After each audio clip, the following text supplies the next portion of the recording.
En quelques semaines, elle a quitté sa ville natale, a pris un avion vers l'autre bout du monde, à la recherche d'une carrière de rêve, et a disparu sans laisser de traces. Elle avait 26 ans, était chanteuse, avait une apparence remarquable et a cru à une promesse d'argent facile. Mais ce qui devait être un entretien d'embauche s'est transformé en le pire cauchemar que vous puissiez imaginer. Des criminels ont exigé un demi-million de dollars. La famille a reçu un message dévastateur. Et selon les rapports, Vera aurait été victime d'un réseau criminel international. À ce jour, personne ne sait exactement ce qui lui est arrivé. Voici l'histoire de Vera Kravtsova. Et elle n'est pas seule. Des milliers de personnes restent prisonnières dans des centres criminels en Asie du Sud-Est en ce moment même. Si vous voulez comprendre les dangers réels qui se cachent derrière les offres d'emploi sur Internet, restez avec moi jusqu'à la fin de cette vidéo. Et n'oubliez pas de vous abonner à la chaîne et de laisser un like, parce que cette histoire doit être racontée. Vera Kravtsova avait 26 ans et vivait à Minsk, la capitale du Bélarus. Elle avait un rêve, être reconnue. En 2017, elle a participé à un concours de talent local, inspiré du format The Voice. Elle avait du charisme, savait chanter et avait une apparence qui attirait l'attention. Mais la célébrité n'est pas venue. Les années suivantes, Vera a travaillé comme serveuse, a chanté dans de petits bars et a fait quelques travaux de mannequin. Elle partageait des photos de voyage sur les réseaux sociaux, Chine, Vietnam, Bali. On aurait dit qu'elle vivait bien, mais derrière les images, Vera faisait face à des difficultés financières. C'est alors qu'en septembre 2025, une opportunité qui semblait parfaite est apparue. Une offre d'emploi comme mannequin en Thaïlande. Salaire promis, entre 3 et 5 000 $ par mois. Pour quelqu'un qui avait du mal à payer les factures, cette offre était irrésistible. Mais vous savez déjà que, quand quelque chose semble trop beau pour être vrai, c'est probablement un piège. Fin septembre 2025, Vera a pris un vol pour Bangkok. Elle était enthousiaste, a posté des photos sur les réseaux sociaux montrant qu'elle était en route vers une nouvelle vie. Les membres de sa famille ont raconté qu'elle semblait heureuse et confiante. Mais dès son arrivée à Bangkok, les choses ont commencé à mal tourner. Selon les enquêtes, Vera a été trompée dès le premier instant. Il n'y avait pas de séance de photos, il n'y avait pas de contrat des mannequins. Ce qu'il y avait, c'était un réseau criminel qui l'attendait. Le 20 septembre, seulement quelques jours après son arrivée à Bangkok, Vera a pris un autre vol. Destination ? Yangon, au Myanmar. Mais elle n'y est pas allée de son plein gré. Qu'est-ce qui se passe quand vous réalisez que vous êtes tombé dans un piège, dans un pays étranger, sans connaître personne, sans parler la langue locale? Vous êtes complètement vulnérable. Vera a été emmenée dans ce que les experts appellent un scam center, centre de fraude cybernétique. Ces endroits existent dans des régions isolées du Myanmar, surtout près de la frontière avec la Thaïlande, et sont contrôlés par des organisations criminelles internationales. Comment fonctionnent ces centres? C'est plus sinistre que vous ne l'imaginez. Les victimes ont leur passeport et téléphone portable confisqués immédiatement. Elles sont maintenues dans des bâtiments entourés de gardes armés. Il n'y a aucun moyen de s'échapper. Et leur travail? Réaliser des arnaques en ligne. Vera a été forcée de créer de faux profils sur des sites de rencontres. Elle devait utiliser son apparence pour gagner la confiance d'hommes, principalement d'Europe et des États-Unis, et les convaincre d'envoyer de l'argent. Les arnaques varient. Faux investissements, dons pour des causes humanitaires, prêts urgents. Et si vous n'atteignez pas les objectifs? Les conséquences sont sévères. Les témoignages de survivants parlent de conditions extrêmement difficiles et de mauvais traitements. Les estimations de l'ONU indiquent qu'entre 100 et 120 000 personnes sont retenues dans des conditions similaires au Myanmar actuellement. Vera a tenté de maintenir le contact avec sa famille les premières semaines. Mais le 4 octobre, la communication s'est simplement arrêtée. La famille de Vera, désespérée, a commencé à chercher de l'aide. Ils ont contacté les autorités du Bélarus, les consulats de la région, ont tout tenté pour la retrouver. C'est alors qu'ils ont reçu un message qu'aucun parent ne devrait recevoir. Des criminels les ont contactés en exigeant 500 000 $ pour rendre Vera. 500 000 $, c'était une somme impossible à payer pour la famille. Et puis est venue la nouvelle la plus dévastatrice. Les mêmes criminels ont informé que Vera n'était plus en vie et qu'il ne serait pas possible de la ramener. Mais voici la partie la plus troublante. À ce jour, il n'existe aucune confirmation officielle sur le destin de Vera.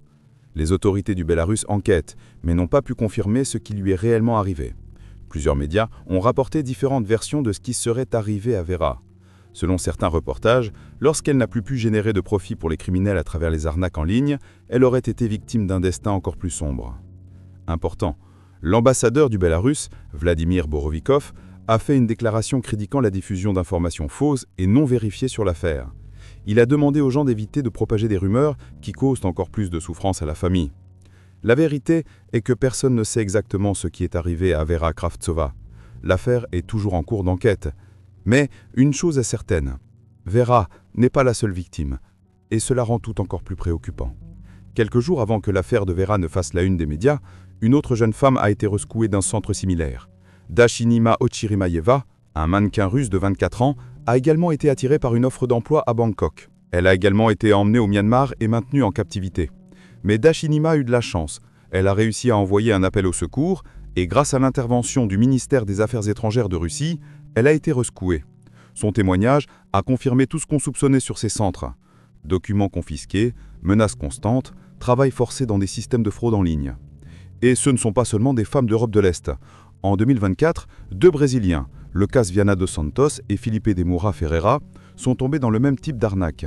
Ils ont accepté des offres d'emploi en Thaïlande, sont été emmenés au Myanmar et forcés de travailler dans des centres d'appel frauduleux. Ils ont rapporté des conditions très difficiles et de mauvais traitements lorsqu'ils n'atteignaient pas les objectifs. Heureusement, ils ont réussi à s'échapper en février 2025 avec l'aide d'une ONG internationale. Vous vous demandez peut-être comment est-ce possible en 2025 ? La réponse réside dans l'instabilité politique du Myanmar. Depuis le coup d'État militaire de 2021, certaines régions du pays, surtout près de la frontière, sont sorties du contrôle du gouvernement central. Des milices locales et des groupes criminels internationaux, principalement chinois, ont pris le contrôle de ces zones. Ils ont construit de véritables complexes, certains avaient des hôpitaux, des banques, voire des villages aux entiers, où ils maintiennent des milliers de personnes dans un régime de travail forcé. Le recrutement se passe comme suit. Premièrement, de fausses annonces sont publiées sur les réseaux sociaux et les sites d'emploi. Deuxièmement, les offres promettent un travail de mannequin, réceptionniste, traducteur ou assistant. Troisièmement, après des entretiens en ligne, les victimes sont invitées en Thaïlande. Quatrièmement, en arrivant en Bangkok, elles sont emmenées illégalement au Myanmar. Cinquièmement, une fois là-bas, elles sont emprisonnées et forcées de travailler. Et le pire, les autorités thaïlandaises et birmanes ont du mal à combattre cela parce que ces zones sont contrôlées par des milices armées. C'est comme s'il s'agissait de mini-États criminels à l'intérieur du pays. Après que l'affaire de Vera ait pris l'ampleur internationale, plusieurs pays ont intensifié les alertes pour leurs citoyens. Le ministère des Affaires étrangères du Bélarus, du Brésil, de Russie et d'autres pays ont publié des avertissements demandant une extrême prudence avec les offres d'emploi en Thaïlande et en Asie du Sud-Est. Les signes d'alerte incluent des salaires très élevés sans expérience requise, des entreprises qui n'ont pas de présence en ligne vérifiable, une demande de paiement anticipé pour des visas ou des billets, des entretiens qui se font uniquement par WhatsApp ou Telegram, des contrats vagues ou l'absence de contrat formel, une invitation à un entretien en personne hors de votre pays. Si quelque chose semble trop beau pour être vrai, c'est probablement un piège. Et les conséquences peuvent être graves. Le fiancé de Vera, resté à Minsk, a donné une interview émouvante aux journalistes locaux. Il a dit « Vera voulait juste vivre une belle vie, comme sur une photo. Je lui dis « Ne te fais pas confiance aux promesses faciles. » Mais qui écoute quand le rêve semble si proche ? La mère de Vera racontait que sa fille rêvait d'ouvrir un salon de beauté ou peut-être d'étudier pour devenir maquilleuse. Elle voulait construire une vie stable, avoir des enfants, être heureuse. La dernière publication de Vera sur les réseaux sociaux montre une photo ensoleillée, souriante, pleine de vie. Dans les commentaires, la mère a écrit « Ma chérie, tout ira bien, je t'aime ma fille ».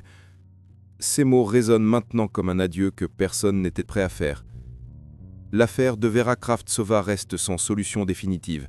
Les enquêtes se poursuivent, mais le manque de contrôle gouvernemental dans les régions frontalières du Myanmar rend extrêmement difficile d'arriver à la vérité. L'histoire de Vera est un rappel important que derrière de belles promesses peuvent se cacher des personnes qui ne voient les êtres humains que comme de la marchandise. Les experts estiment que des dizaines de milliers de personnes restent prisonnières dans des scam centers en Asie du Sud-Est. De nombreuses familles attendent toujours des nouvelles de leurs proches disparus. Et vous, que pensez-vous de cette affaire ?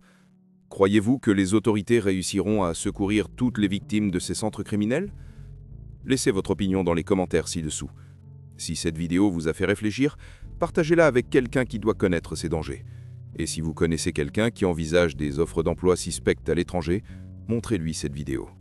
Abonnez-vous à la chaîne, activez la cloche de notification et laissez un like pour que plus de gens puissent voir ce contenu. Jusqu'au prochain cas. Et s'il nous plaît, restez en sécurité.